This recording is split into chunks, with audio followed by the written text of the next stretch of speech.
All right, today we're to discuss how to be a good partner for your returner at the net. And the woman on the far side in the yellow skirt is coming to my Charleston Open camp this March. I'm very excited to have her. We've been watching matches online and Zooming, and we've been working a lot on her net play and her mentality. So I just want you to watch this point. We'll go ahead and play it twice. It's a pretty good return. And I mean, that move brings a tear to my eye. It is so beautiful. Again, just watch her and her movement here.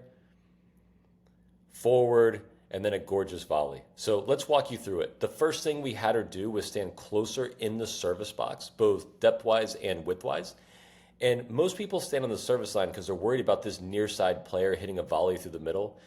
But the reality is, if this net player gets the ball a lot, you should probably just play two back.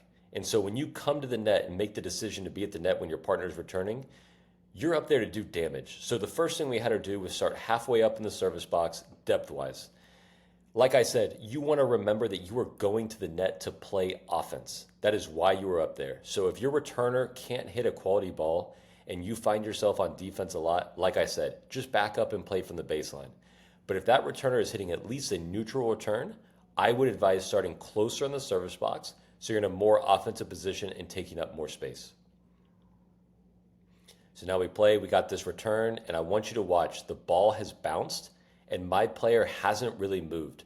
So there's no tip or tell for the baseliner to see that we're about to poach here. And I absolutely love how long she held the move for.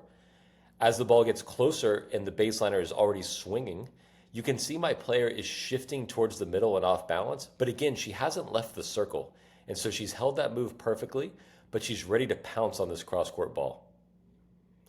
Third thing, we got a high volley because we're close to the net. Some of this was accomplished because we started closer to begin the point, and part of it was because we closed in a straight line when she started moving instead of moving laterally.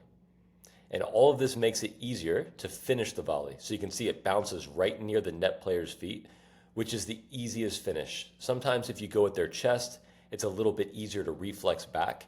And so you just get close to the net, you bounce it right in front of your opponent, and you finish the point. So again, just to recap, we start closer in the service box.